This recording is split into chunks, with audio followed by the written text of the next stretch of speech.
Welcome back to Show Me What I've Been Missing, the pop culture podcast that says, hey, why haven't you watched that thing yet? But in a slightly less aggressive tone than that. I'm one of your hosts, Elizabeth Stanton, and with me is our other host, Chris Mack. What's up, everybody? Chris. Who's joining us today? How do I even break this down? Because like words don't really describe who we have here today. And so you know what I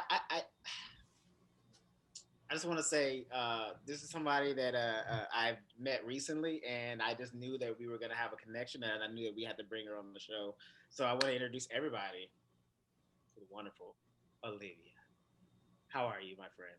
Hi. I am so good. I'm so excited to be here. And I think the word you were looking for under like how can I introduce her is like mess, hot mess, car accident, any of the above would have worked. Olivia, tell our audience about you. Tell us your story. You don't have to go into complete detail. We don't need to know like the first time you fell Where off. were you born? Yeah. I was gonna tell you. I was gonna say it all. I know. I felt that. I just wanted to, we only shoot for like an hour and a half. So like, Yeah. You saw it. You were like, she's getting ready to break it's it not down. the Joe Like, Rogan podcast. We're not gonna do Yeah.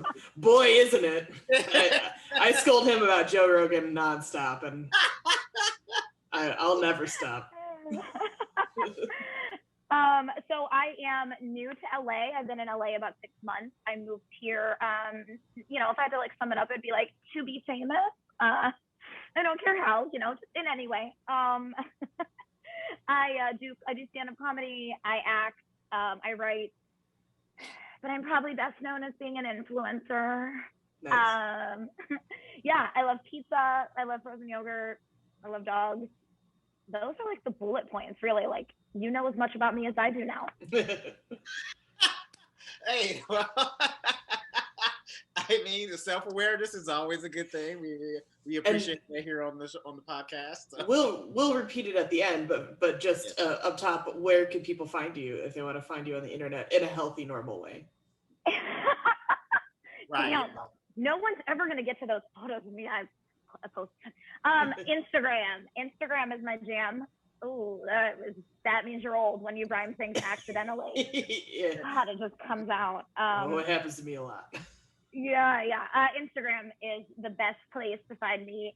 My handle is at Olivia Grist, Grist, and that's it. Alrighty. Olivia Grist. What's the origins of that name? I'm gonna say. Wait, let me guess. I'm gonna say German. I'm gonna sound like an asshole and tell you I don't know. It's not mine. It's not mine. It's my husband's. I'm Italian. Okay. Gotcha. I am Italian, so I can't claim anything but that. I mean, I haven't done a DNA test because I'm terrified. Okay. Like, God, I don't want to know. Like, I mean, I have been raised on meatballs and stuff my whole life. Like, if that was all just wasted and it was just like bread for bread's sake, like, God, can you imagine? I did one, and I was a little like, oh man, I hope I'm vindicated here, because my family's always talked about being Irish and like proud of it, and I was like, please let it come back accurate, and it did, thank God. I was like, all right, yes. we aren't liars. Yeah. You can go on celebrating St. Patrick's Day. Yeah, I can continue claiming Irish heritage and Irish pride.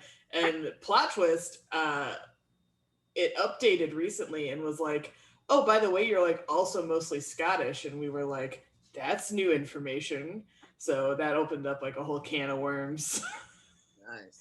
But I think it's mostly my mom's side, because we've been able to track my dad's.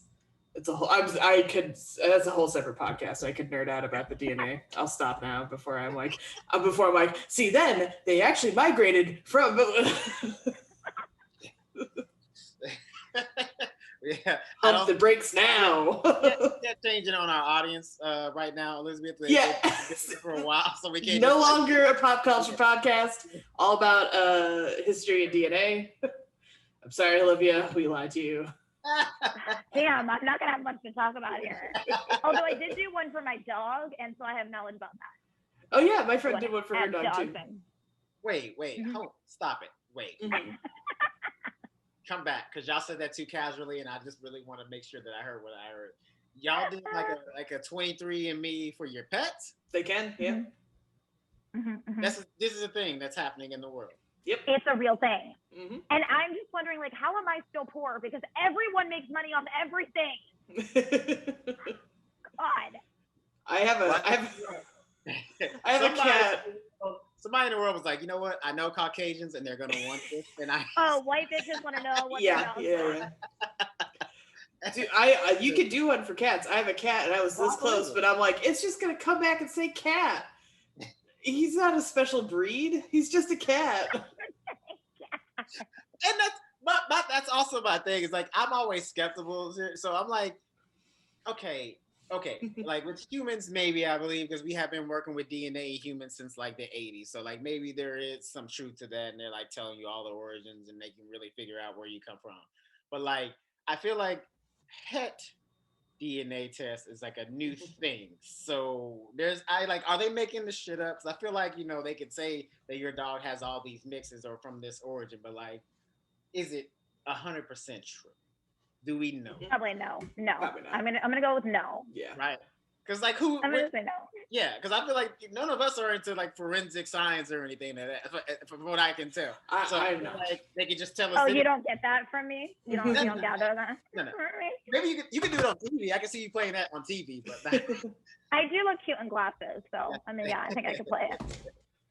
That is so offensive. You do not have to wear glasses. You could have 20/20 vision and be smart.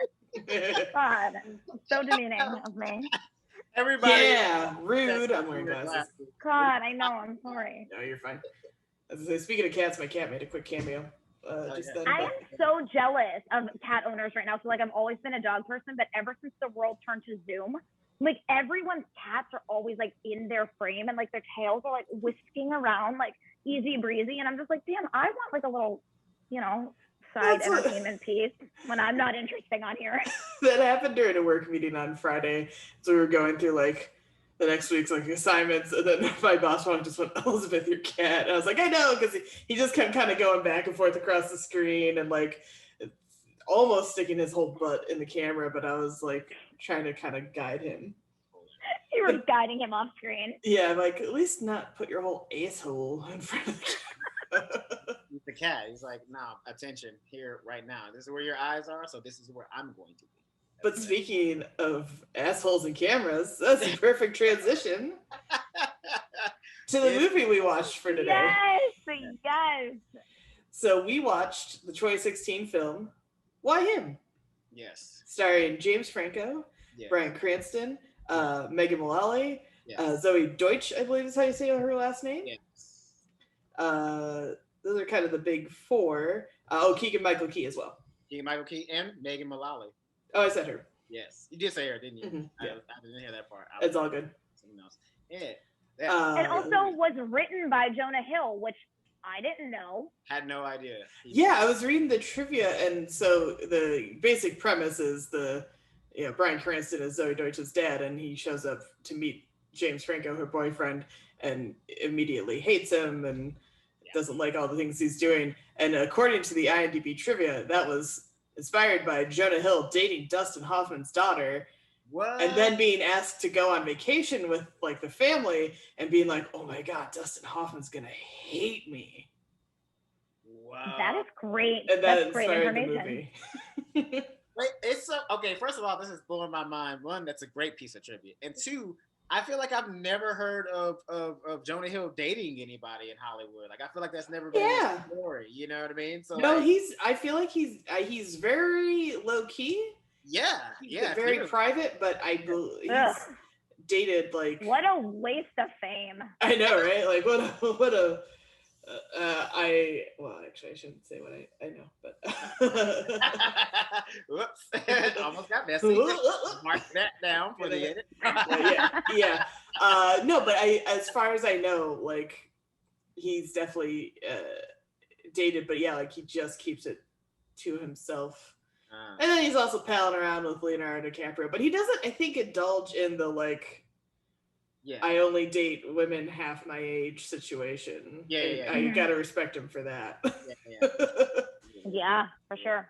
So, like, I'm not the biggest Jonah Hill fan. I don't hate him, but I don't like love him either. But At least I know he's not. Hopefully, not a huge creep. Yeah. Unlike our No, star, James Franco. I know. Stop. Them allegations. Anywho, let's talk about this comedy. Yeah, let's get into it. It's so funny. Sorry, it got so heavy. But yeah, so I when this came out, I'll have to admit, I didn't have a huge interest in seeing it. And it's weird because I love comedies. Yeah. You know, and it's not quite a rom-com in the sense of like, you know, anyone's getting together romantically. Right. But yeah, it's just a straightforward, it's like almost like a family comedy, except it's super R-rated because they are cursing nonstop, which is hilarious. Yeah.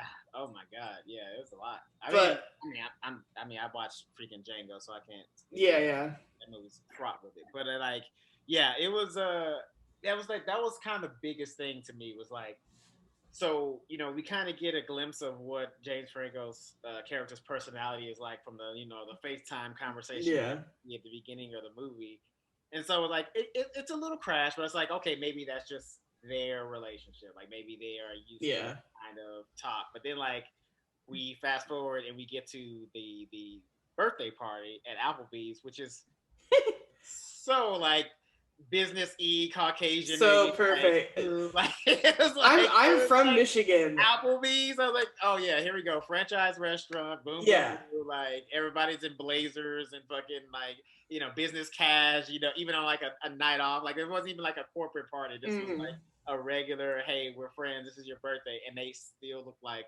they just were about to like give somebody like best in the office, whatever. Yeah. No, what's super funny is they're from Grand Rapids, Michigan, which is where my grandma lived, and so I've been there obviously a million times. They mentioned Steelcase in the beginning, which I drove past those corporate offices like every few months to go visit my grandma. And so I was like, when I was watching it, I was like, Steelcase, like out of the blue, like not expecting it. And so I just thought it was funny. And they mentioned Michigan a lot, which I just appreciated. Yeah. Michigan doesn't get a lot of love. And so I was tickled. I'm not sure. I know the director is John Hemberg, but I'm not sure if he is from Michigan. All I do know Keegan-Michael Key is from Michigan. That's my only for sure Michigander in that bunch. Yeah. Yeah, that's what we call ourselves. My God. What of it? Okay. I love it. I love it. Let's get into this right away. I have to ask you ladies this question. This is like the big question because it's going to be the big question that we can, and you don't have to answer it now, but I just want to put it out there for y'all to think about. Is it a red flag if you have a boyfriend or a significant other and you feel like you have to hide them from your parents, like you're embarrassed by them? Is that a red flag is it always a red flag or is it not always a red flag? It's more generally a red flag. Uh-huh. Depending on what they're doing, because sometimes they could be treating you bad, but you don't want to see it or admit it to yourself, but you know it. So if you show him off to somebody else, they go, that guy's a huge douchebag. He's treating you like garbage. You're like, oh, and then you feel bad about yourself, and it makes it worse. So yeah. Well, I would say, and I mean that to ask. Let me add an addendum. I'm talking about like superficial aside, like not person being like not well off or like if your parents have some kind of issue with a certain race or religion that this person comes from, anything like that. Like nothing major. Yeah, like take all that kind of stuff aside and just like, are you embarrassed by the person's personality, not their financial standing, like just who they are? If you're embarrassed by them, is that a red flag? I don't know. Yeah. Taking away like the like harsh, like scary things. All right, yeah. Because she was kind of embarrassed when the family gets there. She's sort of like, why aren't you wearing a shirt? Could you please stop cursing for 5 seconds? And even still, like when he pops in on the video at her dad's birthday, I mean, he wasn't supposed to be there anyway, but like she was still like trying to hide him from, you know what I mean? Like, and she didn't, there was so much that she like kept from her parents, like a whole almost about a year of a relationship that they were in. Yeah. Like what, 8 months or something like that they were together? And like, so there's something for y'all to think about. We don't have to answer it now, but I always wonder if that's a red flag. I feel like that kind of is. Because if you're embarrassed, there's like, to me, it feels like if you already feel that within yourself, then you know something ain't right. and you probably shouldn't be there, depending on whatever it is. Yeah, I don't like disagree. I also think I think it's definitely a red flag to look inward at the very least and be like, what is bringing up these feelings, right? Because I think sometimes we're like embarrassed for something that's not legit, like it's only legit in our minds. Like we make a bigger deal. Like for me, I think it would be like I would be underestimating my parents. Like I would be like, oh, they couldn't accept this. Like they're confused. Like they wouldn't understand this world. Like my parents are older, so it would be like, oh, they don't know about tech. Like, and it's just gonna be so embarrassing for everyone because they're gonna be like, wait, what do you do? You know? And so I think it's definitely a red flag to like look inward and then be like, is this on me? Is this on someone else? Is this even an issue? Well, see, to me, I at least in this situation, I don't think that him, like what he did for a living and all that stuff played a factor. Because like, I feel like most dads, if once they find out that your boyfriend is this big tech guy and he has a house like that, that's gonna like at least they're gonna in their mind be like, well, if she does stay with this asshole, she's gonna be fine as far as like money wise. Like I know she will never starve or anything like that because like clearly this guy has enough money to, you know, feed her kids, their grandkids, and their grandkids, and so on. You feel me? So I don't know. Like that's why my big thing is like it's always been it was weird to that she was embarrassed by him because like on that front, he's good. You know what I'm saying? Yeah. True. His personality. It's like so there's something in his personality that she knows is gonna clash with like her dad's sensibilities, and like I just wonder if that's, you know, a red flag because, you know, they say you date people that are like most likely like your parents or whatever. Like, you know, and they try to compare him to Bryan Cranston. Yeah. She was stretching. That didn't like she was, you know, she was like, well, you're the most honest person I know, and he has no filter. So like that's honesty, right? Boom, you guys are the same. Like, yeah. No, ma'am. No, you can't. No, you can't mix oil in water. Like that's not how it works. that comparison didn't jive. Yeah. Well, and how that line was delivered to me was the worst part of it because he's like, why? Why are you with him? And she goes, you want the truth? He reminds me of you. And I was like, okay. Like, what weird cult is this now all of a sudden that like, I was just looking for someone like you, Dad. Like, that's such a weird way to say that. Yeah. Anyway, but sometimes they'll like when movies are like dads want to control daughters all the time. I don't it always kind of rubs me the wrong way where they're like, I just want to find a man like my daddy. I'm like, oh, I know. You might want to find a therapist first. Right. Well, the good news is I'm pretty sure like at least, I don't know, what is it, 40% of people's dads leave before they know them. So no risk of that. Hilarious. Silver lining.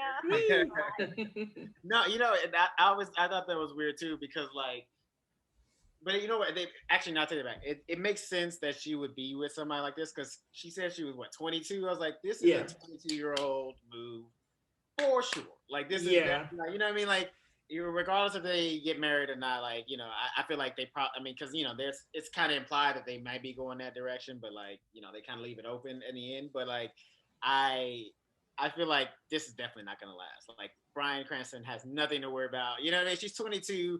She might stay with him for maybe another year before she realizes like this guy, he needs help. Like this guy really needs therapy. And I'm saying that's the crazy thing about it, right? Because like, you know, on in film or in on television, a character like this is funny, but right in real life, you'd be like, "Yo, this dude is way too much." Like, I don't. I think most women would just be overwhelmed by like how intense this guy is. You know what I mean? Like, he's so intense, and sadly, part of that probably has to do with like his relationship with his parents. You know, they talk about that in the movie. Like, his mom had him in the computers when he was like very young. His dad wasn't in the picture. So clearly he has this like abandonment issues. He needs to be accepted. He's like trying really hard to be in a family because, you know, he didn't really have one. And, you know, like he's just trying to make all this, like, he's like trying to fabricate happiness. And it's endearing, but like, it's also exhausting because, you know, if you're a person who's a little bit more advanced and more in touch with your emotions, you can feel for this person and I can see you being in a relationship. But like, I feel like after 6 months, you're like, God damn, I need a, sir. I feel like this plot might have worked better if they had like initially known about him or like met him once and then had said, "Oh, she's 22, this will pass." And then a year later it's still going. Yeah. And then you can ask more of the question, "Oh, why him?" Like then I think that you know, the situation as played out would have not have made more sense exactly, but like would have played better as like a conflict. Yeah. I mean, but then it would be a funny movie. This would be a drama. That would I know, right? Well, you can still, right? I think you could do it funny because you do an awkward initial meeting and then you do a card, like a 1 year later card, and they're going to the house again or something like that, and he's like, "Oh my god, I can't believe we have to do this." Oh my god. Oh no! I think you can make it work. It would be too sad. It would be too sad because then like the character would be funny anymore. Then we just be like, "Oh, this guy he needs a hug. He needs a really long embracing." Oh my god! Oh my god! That's like what's the Silver Linings Playbook? That's what you just turned. Oh, no. Yes, maybe a little bit. Maybe a little bit. Maybe a little. It's a drama now. It's no longer a comedy. But I tell you what, if you did do that version, James Franco would kill it. He is a good dramatic actor. He is a good dramatic actor. Yeah, he'd be just fine. Oh my god! I mean, that's my other I love him all around. I honestly don't know what was the one he did with Seth Rogen with the dictator one. That one. Oh, I think it was just called the The Interview. Yeah. That was the only probably James Franco movie I would say I would not watch again. I just all around really I like him. I think he's super talented. Yeah. And he really gets into his roles, obviously. I don't know. Honestly, I was a little bit distracted the entire movie because he has that super creepy gorilla tattoo. Yeah. And I'm just like, what? It actually took me halfway through the movie to even realize it was a gorilla. I was it's just this black ball of something. And I was like, what is that? That was bothersome to me. But they were distracting. I was looking at all the weird tattoos. But it goes with the character because remember when they first get to the house, remember the two statues that are lying with machine guns like that. Yeah, that was very weird. Yeah. And then around Christmas Day or on the holiday they had the hats. If it were right now, they'd be wearing masks. So he'd have those fuckers dressed in masks. Yeah. No, he would definitely have masks because he'd be because he'd be trying to show that he's considering, he's concerned about what's really going on. But truth be told, they probably would have only bought masks just to impress the dad. He wouldn't. He's not having a mask at regular parties. The dad might not have been pro-mask if he's from the part of Michigan that they are implying. Oh no! Really? Wait, Bruce? Mm-hmm. You think? Mm-hmm. Oh no! I mean, it's a very conservative area. You know. Trust me. Not trying to shit on my home state. I'm just saying I lived there. I know. I'm from Ohio. Ohio's kind of mixed. Yeah. Some of it is very conservative and very well, fill in the nice word here that you can think of around conservative. And some of it's super great and liberal. Yep. I mean, great. That didn't need to be in there. Just liberal. Yeah. Now I'm picturing Bryan Cranston as an anti-masker. It doesn't fit. Because I'm trying to see him be real passionate about it, but I'm also seeing it as his character from Malcolm in the Middle. So it's not really making me upset. It's making me laugh. I never saw Malcolm in the Middle. That's why it was so wild that he was on Breaking Bad, because he was super funny on Malcolm in the Middle. Oh, okay. So I never saw it. So this is a turn for me because prior to this, I had only seen him in Breaking Bad, and I was like, why is he in this movie? And I was like, this is crazy. I think that was a lot of the reason why this movie wasn't as big as it probably could have been, is because most people didn't know him from Malcolm in the Middle. Mm-hmm. A lot of people, I think, because, not that Malcolm in the Middle wasn't a hit show. It was a big hit show. Right, but it'd been a few years. Breaking Bad was, everybody was watching that. So, I feel like there's probably 5 people left in the U.S. that haven't seen Breaking Bad. So, talking about that compared to Malcolm in the Middle, a lot of people probably knew him from that. So when this movie came out, during that time period or just after that time period. Yeah. So Walter White, what are you doing trying to be funny? Yeah.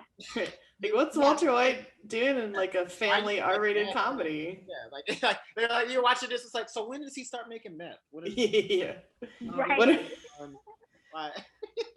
When are he and what do you call it? When are he and Franco gonna start cooking the meth in the R&B? Is it like the Pineapple Express? Is that something like that? Yes, that could have probably actually worked. Like up in his little tent area when he was like where he used his like to meditate and stuff, that it could have doubled as like a meth lab. Oh yeah, perfect. Would have been right there. Yeah, like if we.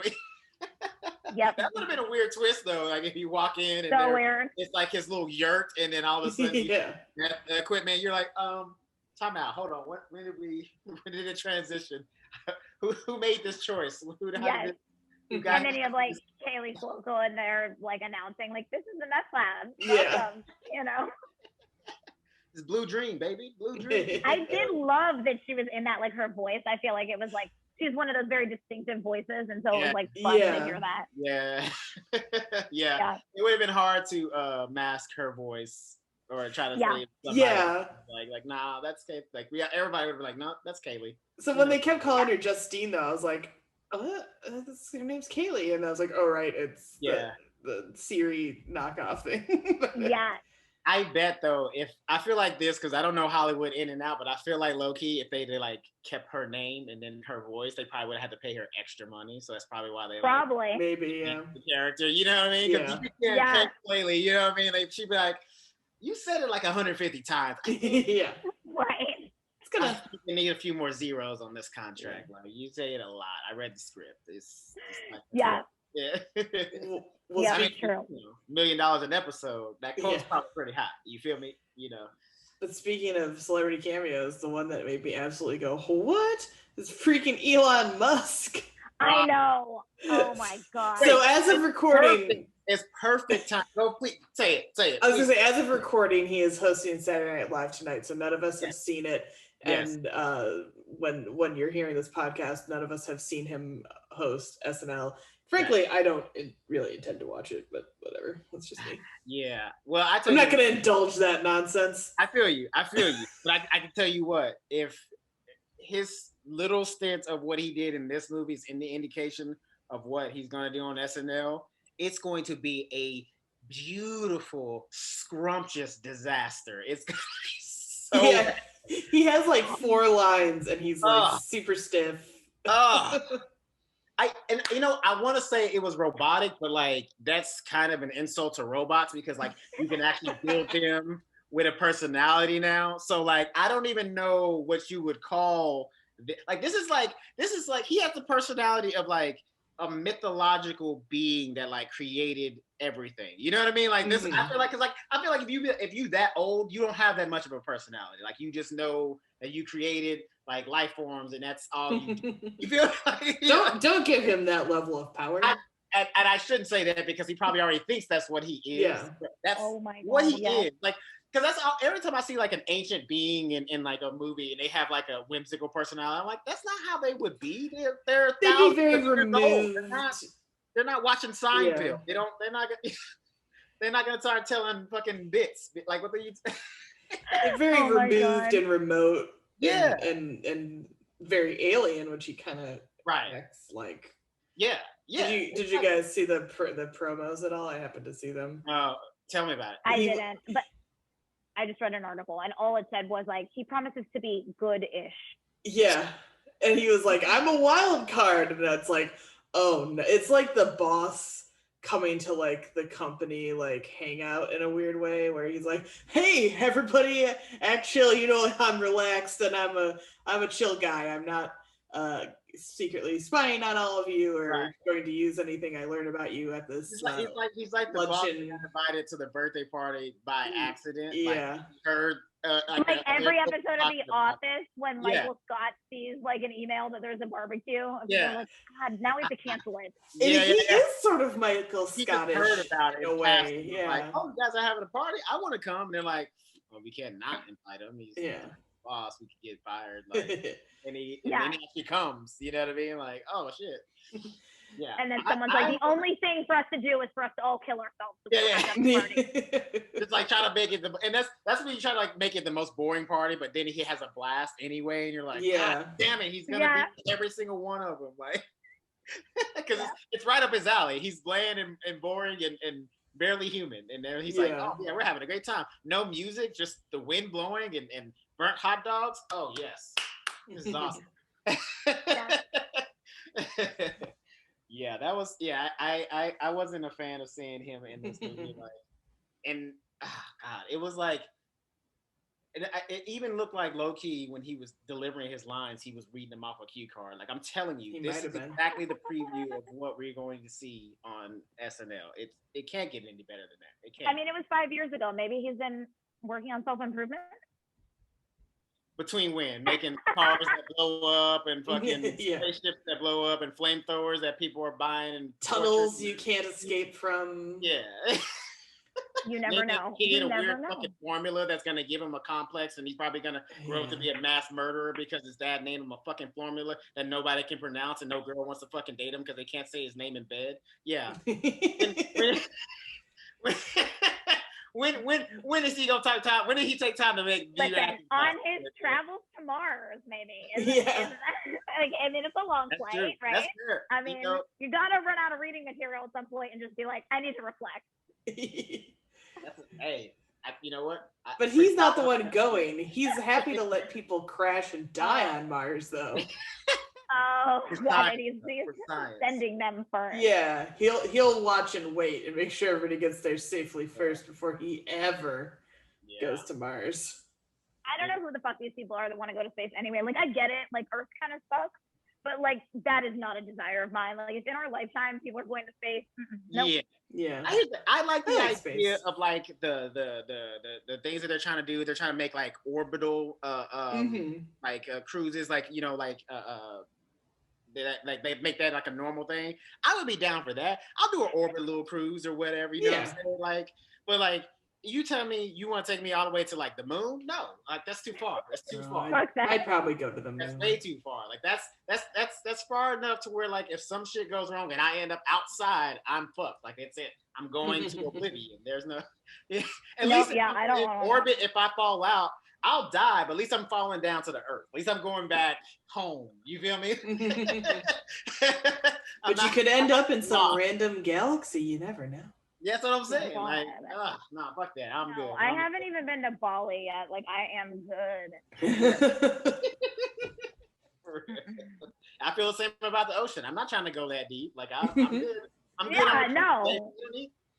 I just fuck up my life like right here on solid ground on this earth. Like, I don't need to do it in other like dimensions and shit. Like, oh man. So okay, now we got to talk about what it was. Okay, they were eating bear. That felt illegal. Yeah. I just want to, because here's the thing. I look at bears as a being, and they just don't look tasty. Like nothing about their body structure, like their meat structure, looks tasty. It just looks like a lot of loose skin, and then I mean I know there's muscle under there because bears are crazy strong and shit like that. Like I know there's muscle under there, but like I also feel like you would get this much meat, and then like the rest would be fat. You know what I mean? Yeah, I don't like. I feel like we eat chickens and cows, and I feel like we eat a lot of animals that don't eat meat. And I know bears are omnivores. Yeah.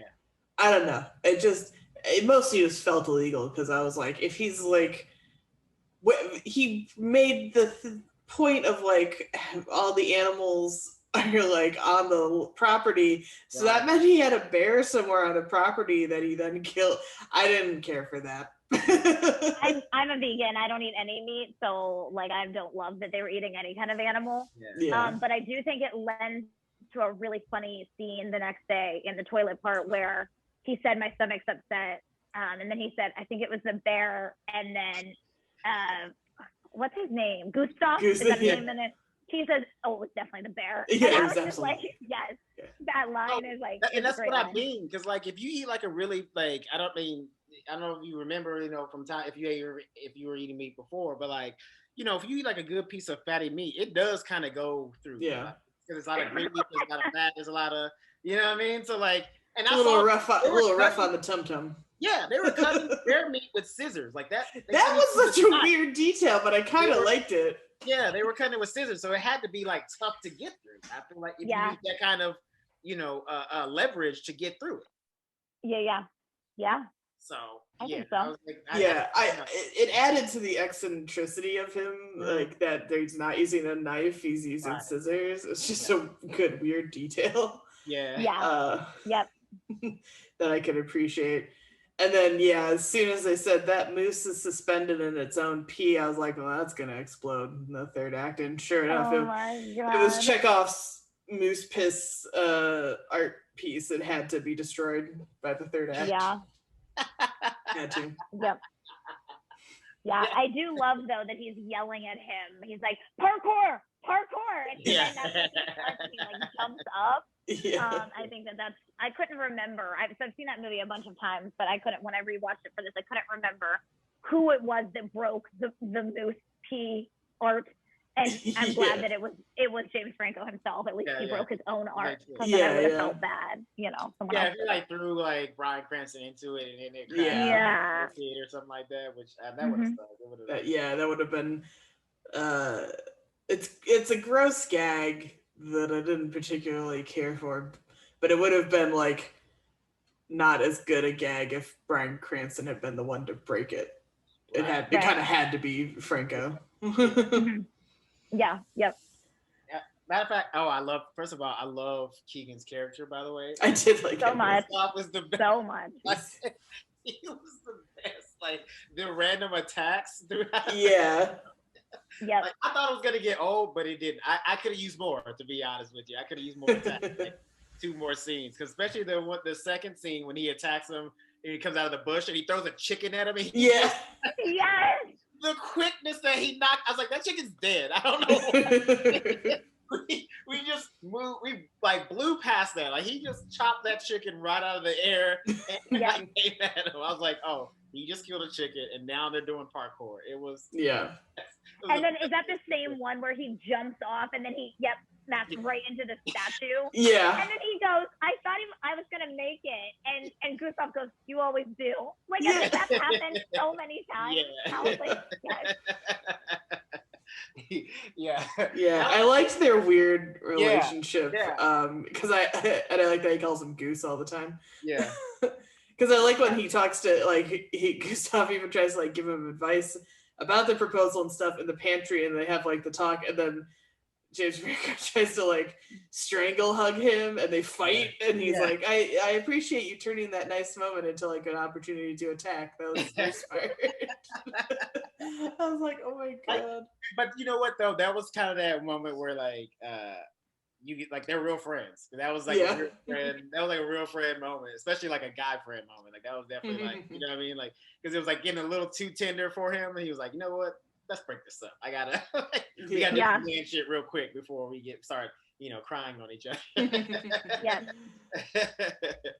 That was great. Oh, so speaking of Gustav though, so the scene where he comes in to help Bryan Cranston on the toilet. Oh my god. Yeah. So originally he wasn't supposed to come inside.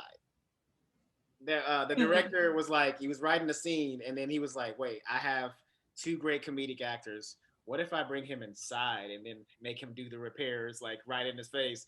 So there's this blooper reel of like 3 minutes where they could not get this take. And it's the smallest take. So you remember at the beginning of the scene, he comes in and he's like, I'm blinders. I don't see anything. I don't even pretend I'm not here. So he lowers down. So that was there's like 3 minutes of bloopers of him and Bryan Cranston. They could not stop laughing. Like every time he popped in, one of them would break, and I think they took like 57 takes. Oh my god! I'm so glad you said that because that's like one of my favorite parts of that whole scene. And I was thinking that last night. I was thinking like one of them had to have been like biting their own tongue so that they weren't loud. Like there's no way you're in that situation and you're not dying. Well, from what I read, because I read an article on it too. So what I read, the only way they got through that scene was Bryan Cranston literally before he walked in, he like slapped his legs really, really hard to the point where they were like blood ass red, and then that's how they got through the scene because he was literally in pain, so he couldn't laugh because his legs were so. Oh my gosh! I was like, that's fucking amazing. Like that's how funny an individual is that you have to like bring pain to yourself not to laugh at him, and that's some commitment too. Yeah, yeah. Well, here's the thing. You also got to remember, like, they kind of have to get it done because there are a ton of people who are working, people who are probably tired, people who are ready to fucking go home, people who are, and probably still have like, another like 6 hours after they are done for the day of work still. So like, even if you're having fun, you got to remember, like, oh yeah, these people are not having this much fun. Like, you are at work. Yeah, like the first 20 takes, maybe they're laughing. After 20, they're like, "What the fuck? Like, you guys, like, get it together, be professional. What the fuck?" Like, yes, true. Yeah, but I love scenes like that. I think that's why that scene like killed so hard in the movie. Like, I thought that was one of the funniest scenes of the movie because same. Yeah, it's like. And first of all, and let's talk about this. I want that fucking toilet. Like, well, that's what I've only gotten to use one like that once, like while I happened to be in Hawaii for work, which is pretty cool. But I was like, oh, it's one of those ones that, it's like a bidet. And yeah, they're pretty cool. They're pretty awesome. I was like, I kind of want one. I'm a little creeped out by it. That's not really my jam. I mean, I guess I would try it and see how I felt about it, but I don't like the idea of like, I don't understand. Is there some kind of drying process after the water? The one I used did. So you rinsed, and then there was a little dry button, and you got a little blast of hot air, which is a little alarming at first. You definitely feel like, oh, I burned something, maybe, but you didn't. It's all good. Low-key, I don't even wash my hands in a bathroom that has an air dryer. I mean, now with COVID, I have to. Okay, I'm glad you added that second part because I thought you were just saying like you didn't wash your hands in general. Like if it has like a hand dryer, I will like pull out hand sanitizer first. Okay. I hate having like wet hands, and then I'm like the person who like puts it all over my pants. Yeah, me too. Like I just like, so I don't think it would do it for me. Like I think I would still, and I love the environment, which sucks, but yeah. Hey man, I saw Mythbusters and they tested like which was dirtier, using the hand dryer thing or the paper towels. And those hand dryers blast that germy water fucking everywhere. Oh my god, and then the floor is like all wet underneath you. Yeah. I was like, how is this more sanitary? I don't know how and why we switched. And I'm not for like using tons of paper, but you can recycle paper towels pretty easily. Yeah. And sanitize them, I think it was it's one of those ideas that like it's good on paper, but like when you really get into the nitty gritty of it. Like when your asshole's getting blow dried. Yeah, that nitty gritty. First of all, but you know what? You're bone dry when it's done. Hey, I'm not gonna let you slander a bidet, Olivia. I'm not gonna let you slander it. It is it is a beautiful experience. Okay. It is wonderful. I've never felt fresher. When I went to Europe, I used the bidet every single time. Even when I went to pee, I was like, you know what? Bidet it anyway. I don't get to do this all the time. It's fantastic. You have not lived until you use the bidet. And like, is the water filtered, or is it like tap water? I mean, whatever. I have a lot of issues here. Like, no, that's certainly a good question. Listen, okay, well, think about it like this. It's safe enough to put in one of the dirtiest parts of your body. How about that? True. Yeah, I mean, like, it's water. It's got to be cleaner than what's up there anyway. And so we good. I don't know. Yeah, I just like, what if it gets like too like really gets going and like like too much pressure. I don't know. Can you trust the speed? Is it like locked in? Because I don't want an enema. Like I don't want that. I don't want that. I don't think they go that hard, luckily. Yeah. What happens? You never know. That motor's just fucking spinning out, and there you go. Yeah, I mean, the AI could turn on you at any moment and try to kill you. True. It's true. I got nothing for that. There goes your trip to Europe. You're just shitting all day. Well, because it's like it's one of those things where it's like, which would you rather have? Because like I've been to a lot of Muslim countries, and they don't have bidets unless you're like in the 5-star hotels. But like most of them are just like an outhouse with a hole and then like some toilet paper next to it and like no way of wiping clean. So like when you've been through that, and then somebody tells you there's an option to like clean your butt without you having to clean your butt, you kind of take that option. True. Yeah, that's a great option. It's a great option, you know. Mm-hmm. Yeah, that is true. I'm happy for them for that, because if not, then you're like you're shedding articles of clothing. You're like, what can I give up today? Like it's like it becomes like a strip super. Yeah. Hey, I mean, but this toilet, it seems like it had what Elizabeth was talking about, like a drying feature, because they had the talcum powder. But then I was thinking, I was like, wait, hold on. Was there an air drying portion first? Because I feel like if you go straight from water to talcum powder. Yeah, no. He did it out of order by accident because he didn't know the controls. Okay. I was, because like they never discussed that there was they never really. You know, they said there was a front wash and a back wash, and that was in the powder. So like, I feel like, you know, you wash that thing down front or back, and then you throw a little powder there. It's not a good mixture. Ooh. Yeah, I mean, flour when it touches water. That's what I'm thinking. That feels like a gaping plot hole.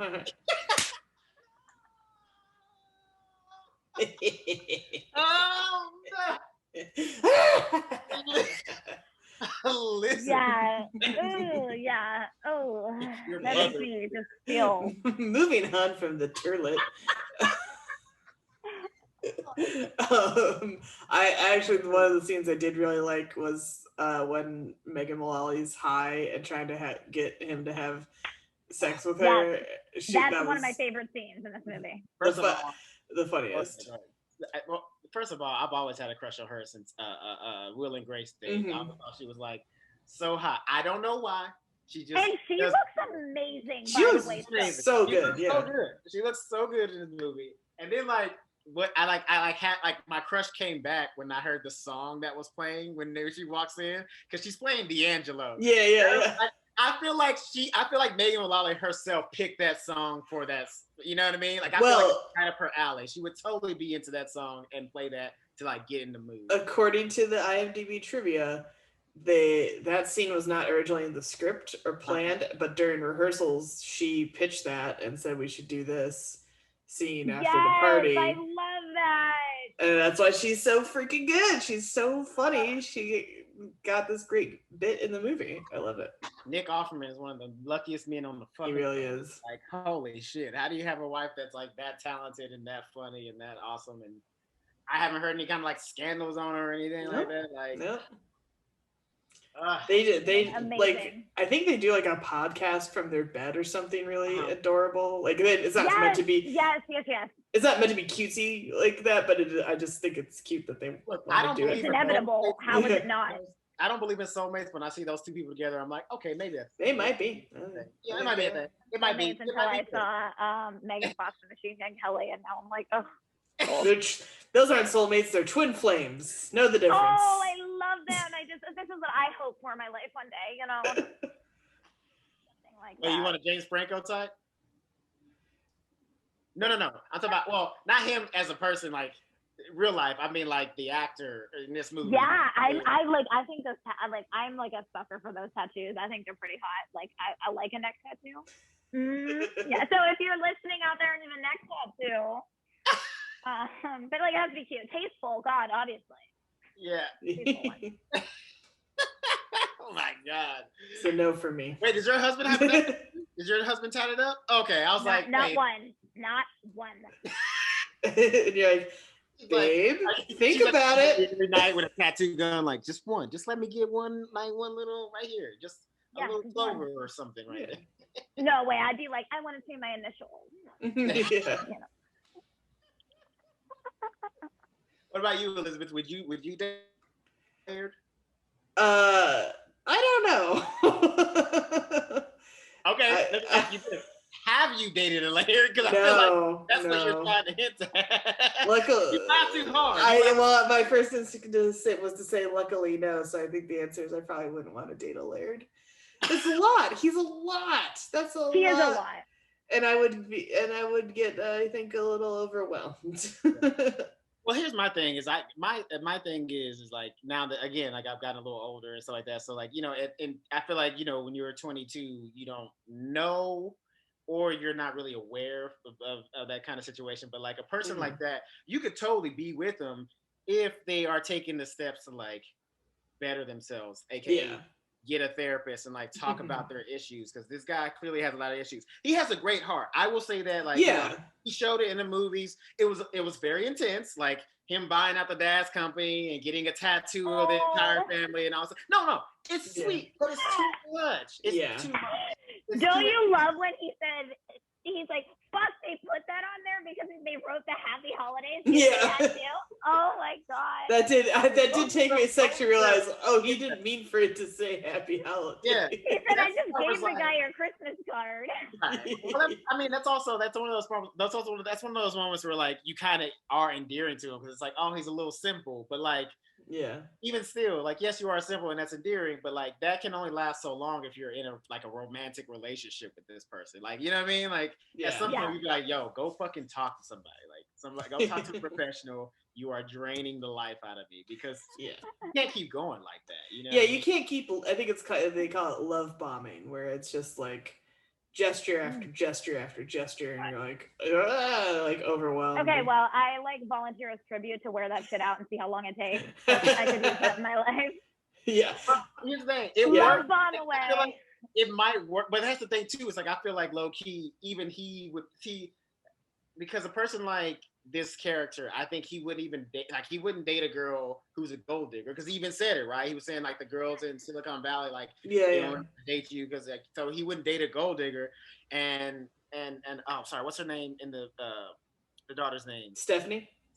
So like Stephanie's not a gold digger type. Like she don't care about. She's a simple girl from Michigan. So like all that stuff that he has wouldn't impress her, and that's what I feel like. Yeah. Like, if he's gonna keep her, like if this implied that they're gonna last a long time, like he got to go work some shit out because she's gonna get exhausted because she don't care about all that bullshit, like the house and all that shit. Like it's cool, it's nice, which also I understand, like I'm cool with, but like also it's like, but like you can at least appreciate it because like okay, that gatehouse was a motherfucking house, like that was a nice. Like you could settle down in that house and like have a family. It had a yard. It had a fucking glass porch. It looked like it had at least 3 bedrooms. Like that's a fucking house. You feel me? like so you can appreciate some of it. Like she was making it seem like it was just like whatever. Yeah, facial recognition. Like stop it. For sure. And once you tasted that life, how do you go back? That's true though. Although I have to say, I have a bit of a complaint about Stephanie because she disappears for huge chunks of this movie. Yeah, she does. And because at some point I was like, where the hell is she? Because I know it's about like Bryan Cranston getting to understand James Franco and stuff like that, but she's just like barely involved in her own plot. And it was kind of weird. Yeah.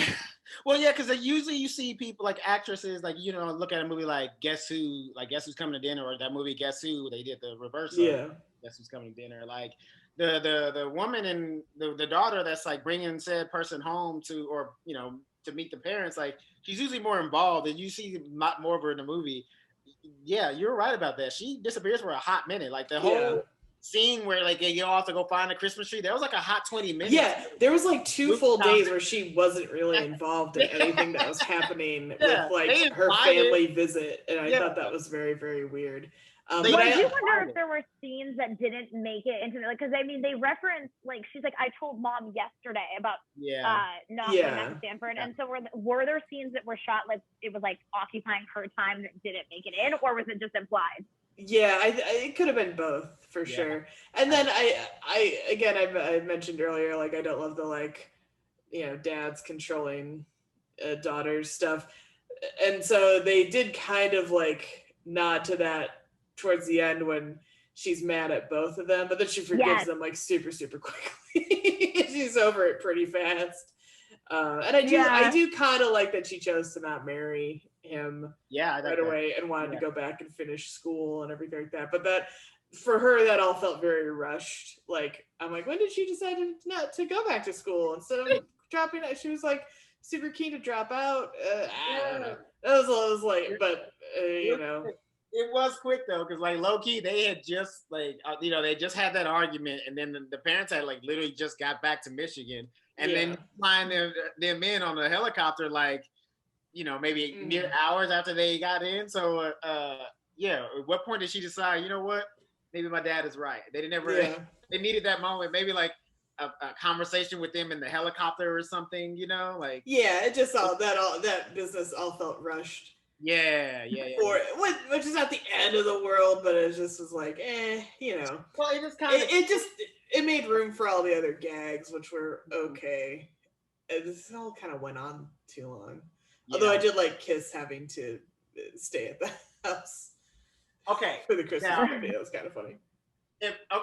Now is it messed up that like my brain, maybe because of the time period that we're in right now, but is it messed up that my brain was like, that's offensive making two Jewish guys sing right? Yeah. I was like, who wrote this scene? Because like the director is Jewish, if I'm not wrong. So like, what happened? Like, how did? It might have been an in joke. I don't know how many people.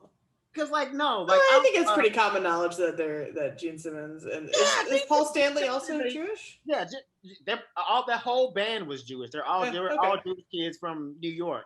No, so, man. Yeah, like no, Gene. So it's pretty common knowledge, though. Yeah, you're right. If you know nothing else about the rest of the Kiss band, everybody knows Gene Simmons is a Jewish guy. Like he talks about all the time. He speaks Ashkenazi language. Like he is very much like, and he had a freaking show on MTV that was very popular. And always talking about his heritage and stuff like that. So like. Yeah, and this is right. It was like shortly after that time period where that show was on. So I'm like, how did who approved this? Like, how did he how much money did you put in his pocket for him to be like, all right, I'll do it? You know what I mean? Yeah, I hope in a way they're in on the joke because he's singing very stiffly while they're doing that. So it's so maybe that's kind of their nod to the fact that he's like, I don't celebrate this holiday. Yeah, fair enough. I did kind of laugh though because they're out there and then Kiss comes inside, and then they do all that, and then at one point the parents go, "Oh yeah, I forgot she's still outside with him." Oh my god, yeah, because they're still going. I love that line where he's out there freezing and she's like, he's out there in a tank top and he knew we were coming here. Yeah. I love that. I feel like that's descriptive of his character for sure. Yeah. Because absolutely, yeah. You're from Ohio, it's fucking cold in the winter and snowy. I visited my mom for Christmas a few years ago, and there was a huge snowstorm. We almost slid off the road, and I got her stocked up like before I left because like another snow dump was coming, and I was like, well, I love you, we're never doing this Christmas here in Michigan again, see you in California next year, enjoy. I tell you what, if they were landing where Olivia was from, he would not be able to pull off that tank top at all. Like it would be way too fucking cold. His shit would probably just fall off as soon as they stepped out of the helicopter. Because you're from Chicago, right? No, I'm from Ohio, but I live in Chicago. Okay. Yeah. So you lived in Chicago. Okay, that's right. So you live in Chicago, like if he tried to roll up in that helicopter with that tank top, it's over. He's dead immediately. Like yes. Yeah, I mean also it's like get in to that kind of weather. Like was there gonna be a massive snowstorm? Like sometimes you can't even like fly in that weather. Yeah. Like did anyone think of that for him? Yeah. Right. Yeah. I'm sure Gustav did. But like you said, Olivia, like that's like so his character. He probably just had the idea and was like, let's go. Like put a blindfold on. Like probably didn't even give her a chance to like ask him any questions. He probably just put a blindfold on her and shoved her into the helicopter and they took off. Like, you know what I mean? Yes. Probably yeah. But I know, Olivia, which, I mean, kind of cute, like in a backwards Christian Grey thing. Like, it's like, oh, you're gonna sweep me off my feet, but in a very weird way. But that's what I mean. He's a sweetheart, but it's just it's so intense, man. And like, because that was his first idea. He's like, you know what? You need to be with your family. Let's hop in a helicopter right now. Like he probably like hopped in a helicopter as soon as they took off in the cab to go to the airport to go back. You know what I mean? Like that's probably how. I honestly am not into healthy relationships. I'm like, oh my god. But she's like, I don't understand how you weren't crying. Yeah, like, wait, what's the problem here? Because this sounds like a dream. Oh my god.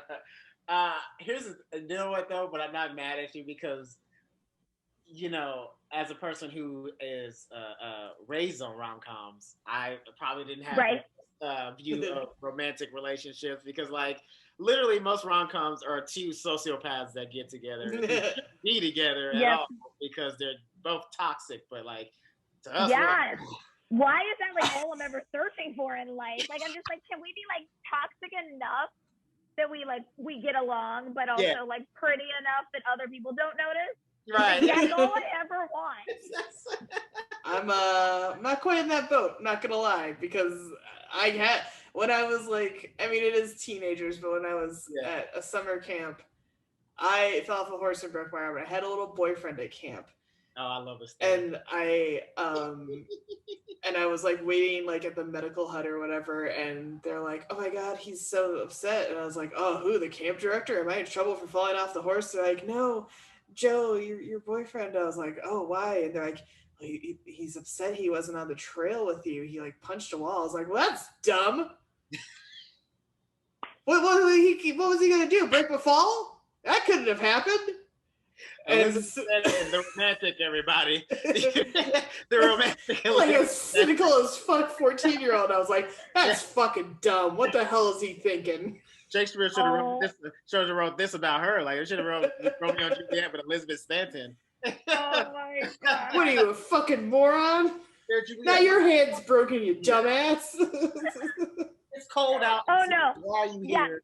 Get off the street. I am like the opposite. Like I'm like, I hope you feel like really guilty and like shame ridden about that forever. You should have been there to support me. Like Yeah, why weren't you? My 14-year-old why were you on the ground waiting for me? Yes. Yeah, you should have been. You should have just been laying there. You should have been galloping alongside those horses so that when I bounced out of the saddle, you could have caught me.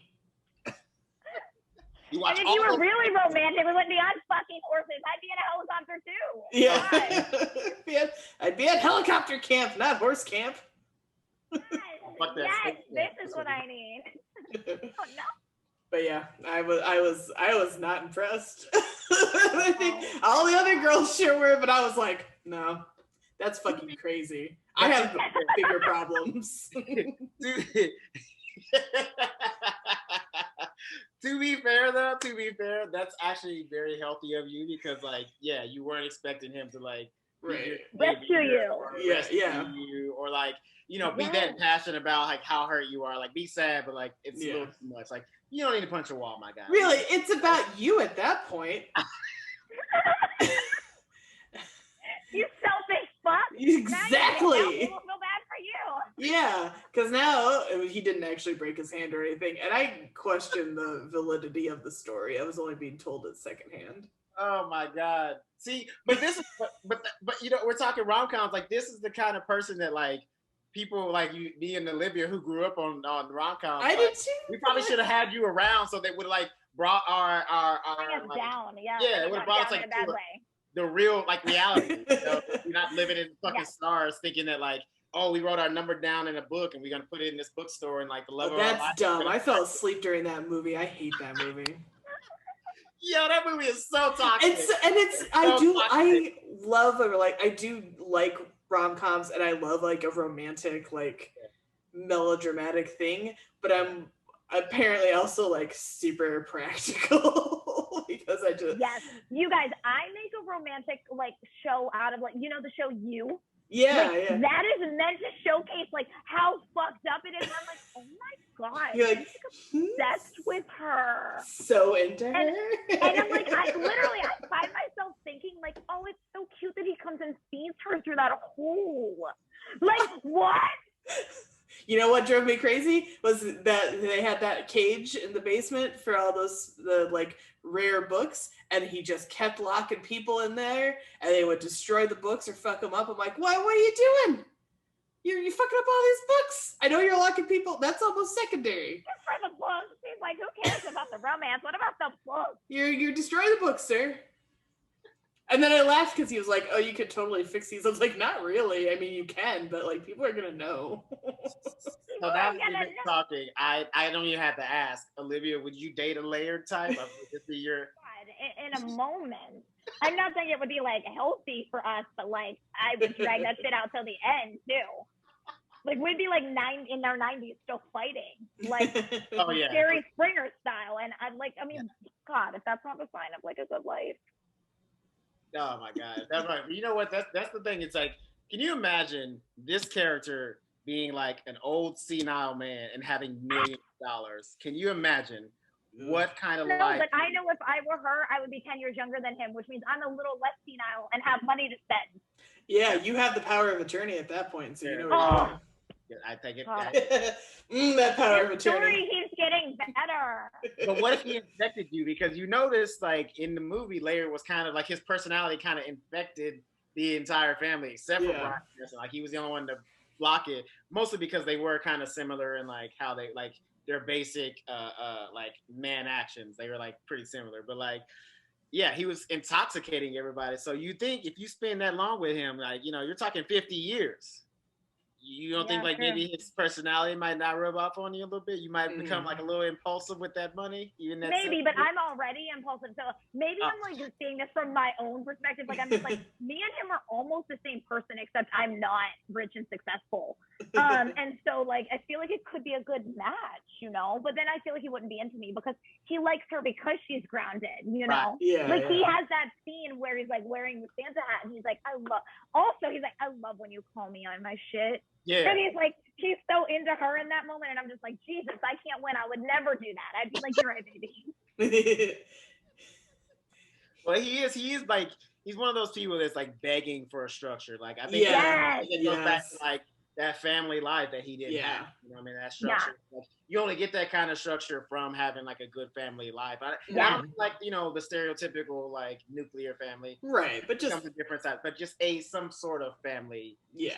Like he didn't have that at all. So like, right. I think that's another reason why he's so drawn to her, because she has that. And he's a little bit like envious of that. Yes. And like, he like wants that. And I think it's cute that he makes a note to be like, you're going to be calling me son. And I feel like, so if she just like died tomorrow, would he still just like want the family to adopt him? Like, is it not even about I feel like he would. Yeah. Absolutely.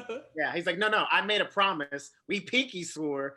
I'm going to make you come dad. But like, I don't give. He probably wouldn't give a fuck if it's at her funeral. He'd be like, "You're gonna let me call you dad, buddy." Like, he'd be like, "Can I buy this house that you guys live in so that I can live here too? Like, I'll buy it from you." Wait, but on a side note about dads and sons, I feel like we need to take a moment to talk about the brother in this. He is so phenomenal. He's so funny. I did like this kid. Yeah. That's truly my favorite scene, I think, in this entire movie is when he's like, "Do you swear?" And he's like, I swear. And James Franco's like, "What's your favorite cuss word?" And he goes, "Titties." He follows it up with double dicking. Yeah. But it was so cute that like how like nervous and excited he was at the same time. He's like, I never get to say words like this. I don't even know which one I want titties. Because he says like, heck yeah, I cuss. And I was like, oh. Yeah, so you're like, great start. Yeah. But I was also back and forth. Go ahead. Sorry, you were saying? I was going to say they go back and forth throughout it and being like, you little double dicker, like using that phrase throughout. I love that callback. My only problem with that is as cute as it was acted perfectly. But like, I just don't believe it because we were talking 2016. This is a 15-year-old kid with his hands on a computer that is always in his pocket. You think he ain't said words like you think he, you know what I mean? Like this kid is advanced and he's smart as hell too. Like, you know, he's figuring shit out. He probably already he knows like about all this other shit, like all this other advanced stuff. Like he's probably seen some things. You know what I mean? Like the only maybe thing he's also like such a loser though, like in the nicest, you know what I mean? Because he also believes he's gonna take over his dad's paper company. That's true, and he's also been like maybe he's Michael Scott as a kid. Yeah. He also started interning at his dad's job at like 13. Yes, so. Yeah. and he talks about it at parties. Oh my god. Well, and he's the one like giving the slideshow presentation for his dad's birthday. And then he says, I'm gonna cry. And he's like in his little business casual. They make some crack where he's like, he's like, thanks for telling me I to bring a blazer. I'm so glad. I'm so ready for this party. And I was like, oh, that's actually really cute. That's the guy you need to go for. That's the guy that's gonna like treat you right. He's not gonna be crazy impulsive. He's in tune with his emotions. He's like, you know, maturing at the level where he's supposed to be. He's like right where he needs to be. Because you notice, like, it's always funny too. I always notice like people like Laird's type, you know, like they drive adults crazy, but for some reason they always get along with kids. Like, because you know what I mean. Like they're always like right there. Because you saw how quickly they got along. Like they always were able to get along with kids, but then adults are like, "Time out, homie. Like I can't." They let kids have freedom that they want, but like I mean, we all know like structure is important at the end of the day, but they let kids safely break out of that structure. Well, I also think because kids are intense anyway, so like that intensity doesn't exhaust a kid because they're like, a kid, that's how they feel. Like, you know, high school is everything. If you break up with a kid in like you're dating in high school and you get broken up with, it's the end of the world. You know what I mean? Like, you know, the first time you hit that heartbreak, you're like, oh, my life sucks. This is over. I'm never going to love it. Like, it's everything. So that intensity kind of translates to that personality type, you know? Like, they attune with that. But you need to go for the brother, Olivia. That's You think I can convince him? Maybe James Franco will convince him to get a few neck tattoos first. Here's the thing. Wait, a kid like that, for sure, if he was trying to date you could probably get him to like get a little. Also, this is like I'm way too old to be hitting on him. I mean, I know. I mean, I'm like, I just mean his personality. Like that's. I don't mean this. But then I would be the Laird. His family would hate me. They'd be like, "Oh dear God, she's a comedian." Yes, but you gotta have that balance. You guys would be balanced, though. That's what I mean. You would be balanced. You know what I mean? That's why I like this. Yes. Even though I'm like. In real life, I feel like no woman would probably date him, but obviously I'm wrong because you just said that you. But like, okay, wait. I love how you went into this believing that like this movie was like just what not to do to pick up like a woman, and I came into this just like, okay, so let me tell you about my relationship with James Franco. This movie, like. He's got like cardboard cutouts of Laird in the back. Like you know, you used to hang like not you, me. Maybe you also like Jonathan Taylor Thomas posters. Oh, like, the posters, yeah. I had JC like from NSYNC. Yeah. Oh, yeah. I never. I was big on Hanson. Yeah. I had Bruce Lee posters, so I was in a different world from you. I was over here like, yeah. That's what I was doing in the mirror. I wasn't trying to like flex my muscles. I was trying to do karate poses and shit. Oh my god, that's great. I was like, yep, JC is singing to me. Yeah. Oh, yeah. Mm-hmm. I'm trying. This is what Olivia. See, here's where I get confused with Elizabeth because, like, you tell a story about the horse and camp and like how you were just like, ugh, what a douche. But then, like, but then you're like rocking JC posters in your room. I don't know how to. I'm a conundrum, baby. Everyone's allowed to have fantasies, okay? Yeah. But here's the interesting detail to the having JC posters. Okay. Is I was also still acutely aware that it was a phase. I was like, this isn't gonna last. But I do want to put all this stuff on my wall. People have been saying that about me my entire life, and here we are. And I was like, and at some point, like, and I was like, this is probably only gonna last about a year. And truly, about a year later, I went in my room. I was like, it's time. Now see that Had a good run. makes sense. That sounds like the girl who was mad at her boyfriend for being mad that she fell off a horse. That sounds like that girl. Yeah. So yeah, there's a little more context to that. I wasn't truly like he's singing to me, but I did really like JC from NSYNC. I like them the best. Also, I love that you love JC, like, because I love Justin Timberlake. I feel like most people were like, oh, Justin, but like you chose JC, and I love that. JC is objectively the better singer, and we just all need to accept it. Even this is logical. She's like, who's the best singer in the group? I mean, truth be told, Chris Kirkpatrick had a better voice than Justin Timberlake. But I mean, hey, we're not gonna count straws here. We're not gonna. How do you guys even know who was singing what? Oh, it's obvious when JC's singing. Yeah. Don't talk shit about her boyfriend. Well, also like music videos. Well, it's also one of those things. It's like him. JC had more soul in his voice. Like he didn't sound like a white guy singing like pop. He sounded like he hung around the brothers when he was singing. You know what I mean? Like he was a dude. And that, I don't think he he have did. more black friends than white friends. I feel like low key. I feel like he does not. You don't think so? He seems like that brother that hangs out with like he's still like a white dude. He's not a white dude that tries to act black. He just hangs out with a lot of brothers. That's what I feel like he was that dude. I guess, yeah.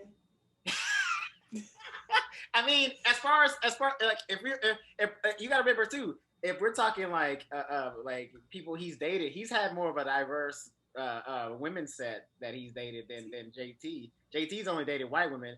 JC was out here dating like black models. Oh, I'm sorry. You were talking about JC. Yeah, JC. I thought you were saying JT this whole time. No. Yes, 100%. I'm so sorry. I agree. I thought you were talking about Justin Timberlake, and I was like, no, he's like from Tennessee or some shit. He hung out with brothers. He would try to dress like them. That's him. Like he did the cornrows for crying out loud. Yeah, exactly. Yeah. No. I just feel like JC Chazé would be the guy who hangs out with brothers, but he's not trying to be a brother. He's still right. You feel me? I don't know how you guys know this much about anything. Like, I know nothing about any of the NSYNC members. All I know is, like, I was here for it when Justin Timberlake and Britney had matching denim. Like, that's classic all moment. I know. I love that.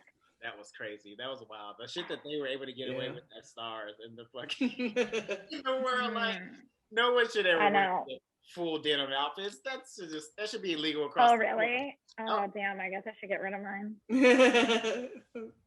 I'm kidding. I was gonna tell you go get it, but we don't have to.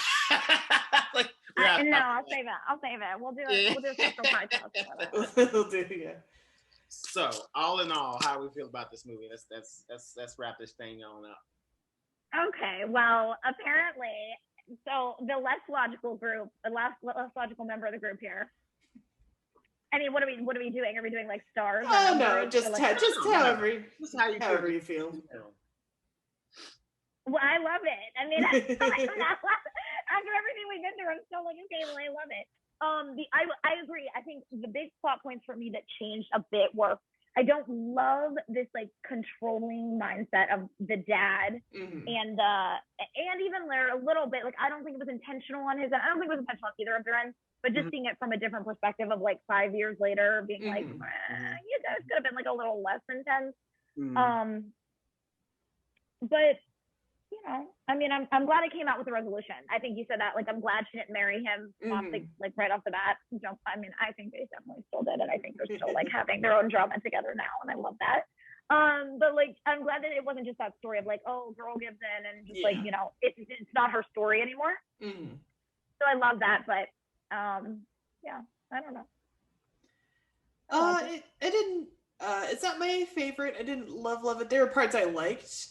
But I also, I had some pacing issues too. I kind of felt some things went on a little, like, too long. Because it's almost... just to give you a heads up, Hamburg is also like a Judd Apatow type. Yeah, I got that vibe. Their thing and just thinks it's like the best thing in the world. Because it's nearly 2 hours, and according to the IMDb trivias, they did a lot of improv, and there's like 240 hours of footage or something like that. I was like, for this movie, for like a pretty simple like funny story, straightforward. There's like two. Dang, I want to see that. Over 200. That's funny. Yeah, but you have Keegan-Michael Key, Megan Mullally, and Cranston. I'll let them rip all day. Yeah, and actually, that's why I thought it was a bummer that she's missing from big chunks of the movie. Is Zoe Deutsch is actually very, very funny. Yeah. And so it's kind of a bummer that she didn't get to do much of anything. She's with a lot of like heavy hitters though, and she I think at that time wasn't like known probably super well yet, but like she did a really great rom-com on Netflix, and then she was in like the Zombieland sequel, and she's really, really funny. Yeah. But yeah, it was fine for me, but it's not my favorite. Mm-hmm. Be in your top 10. So for me, here's how I feel about the relationship. Here's how I feel about the movie. It's a good movie. It was funny. It had a lot of great comedic actors in it. It was hard for me to enjoy it because I've been in a toxic relationship, and like on TV is like it's hard to enjoy it, even if it's supposed to be funny. It's like but like yeah, we're laughing at that, but like we're kind of telling the world the wrong thing. Like we shouldn't laugh at this. This is like a problem. This guy has some serious abandonment issues. He probably needs to go see somebody before he's gonna ever actually be in a relationship, and that will work. So I enjoyed it. I do think the difference between a lot of characters where you do see in rom-com is like he actually, even though he was intense, had a lot of redeeming qualities. Like you could definitely tell there was heart in this guy. He wasn't just out there trying to, satisfy himself. Like he truly wanted to belong to a family. He just, was a little too intense. So I actually could see why this person, like the daughter, was into him, because if you do see that side of him, it's very endearing, and it was very like heartwarming. And it was like one of those things where it's like, okay, just come here, you're an idiot, give me a hug, like like you're a big dumb fool, but give me a hug anyway. So that's how I feel about it. I think it was a very the character is very different from what you would see in a romantic comedy in general, because usually both characters, the main characters, are sociopaths. So it was great to see the balance. You know what I mean? To see what it would be, because it's like more reality. Because a person like you see the people in rom-coms, two sociopathic people like that don't find each other. If that were the case, we would, everybody would be happy, because like nobody would have like the crazy exes that we all talk about. You know what I mean?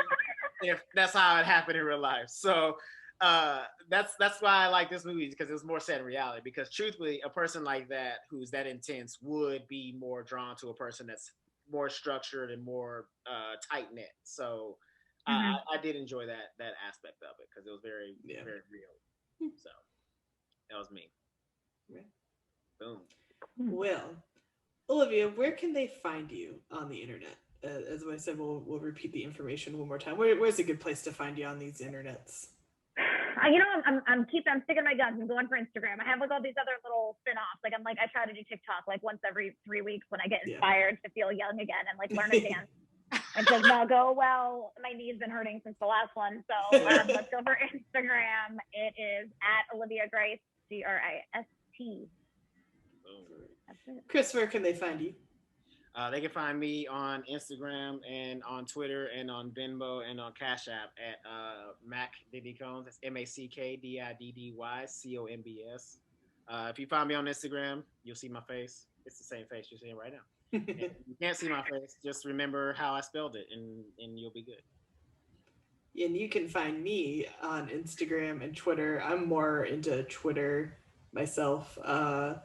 I'm at Elizabeth Movies. If you like photos of cats or posters for stand-up shows, by all means go to my Instagram, but that's about all you're getting. Hey. Are these your cats or someone else's? It's just my cat, yeah. Okay. That makes it much better. Like I was like, just random cats. I just pick random cats now. It's just this is my buddy who made a cameo on the video earlier. And you can find the show, hang on. Again, the easiest is Instagram, because let's be real, everybody likes Instagram. And you just go to @ShowMeWhatPodcast on Instagram, and that'll take you to any of the other places to find us if you prefer Twitter or Facebook or what have you. Yeah. And be sure, so let's talk about this right before we go. Be sure, if you do go check out the page, make sure you go to Arlo Australia, Arlo_Australia. You probably can't see it because it's too bright. There you go. Arlo, ARLO _Australia. and get yourself some candles. Actually, Olivia, this candle is going to be going to you. This scent Oh. is Australian Bush. So my friend makes these candles. They are all ethically sourced, so all of her waxes come from Australia. It's soy-free wax, so it burns really, really slow, and it's great. And it's also lead-free wicks, so it burns real slow, and it smells fantastic. And every candle lasts clean. about 30 days of burning, so you can burn it every day. Ooh. And she I'm does. so excited. It's great, and she does a bundle, so you can get 3 for the 30. And she also does a big, like the big joints, or like the 25-pound joints. So like, make sure y'all go to Arlo_Australia on Instagram and get yourself a candle. And I will be getting your information later, and I'll send this to you. I have so many questions that I'm going to answer. Like, do Australian bushes smell different than American bushes? Yes. Stay tuned. Stay tuned. I have been to Australia. They have a different kind of smelling air. It's amazing. I will tell you that. Oh, I've been really missing travel. And I finally have a candle of my own. There's the label. Yeah. So, how do you feel about it? Does it smell nice? I do feel good. I haven't lit it yet, but it does smell nice. I have the lemon eucalyptus scent, and it has a nice. Yeah, I like a fresh kind of scent, and then it's very. The eucalyptus is nice and it's that relaxing freshness. I don't know. People put eucalyptus in their showers now all the time. They take a big. Listen. If it gets koala, it's gotta be good, right? If koalas are eating it up, getting all stoned, it's gotta feel good. It's gotta be great. And every so often, I'm like, are koalas gonna run out of eucalyptus if we keep tying it in our shower? Never. Probably not. Different. I think it's a different scenario. Exactly. All right, guys, that's our show. Thank you so much for listening. And if you watch, thank you so much for watching. We'll see you on the next episode. Bye.